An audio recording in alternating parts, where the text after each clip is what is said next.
Toujours à Kournam 2, les habitants usent de moyens de fortune pour alimenter leur domicile en électricité, laissant ainsi traîner les câbles de courant. Sur place, Dimitri Arborneur et Victor Mundunga. Dans la commune d'Ovendo, enchâssés sur des poteaux de fortune, des câbles électriques ornent le décor du quartier à Kournam 2. Illuminer sa maisonnée dans la zone est un privilège réservé aux plus obtus.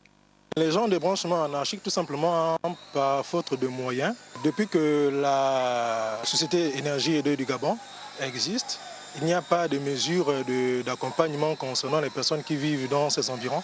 Les conducteurs de courant empruntent des voies souterraines pour transporter l'électricité. La masse même du train minéralier ne semble pas les arrêter.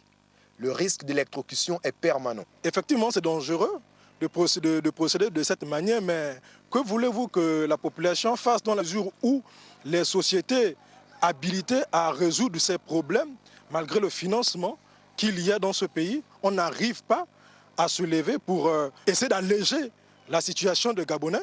L'exécution des travaux d'aménagement routier dans cet environnement électrique se heurte à la réalité locale. Les travaux ont commencé par ici, mais il se pose un problème de branchement anarchique. Vous voyez les câbles, comment ça pend. Il y a des engins et tout ça, donc ils sont obligés d'aller commencer plus bas.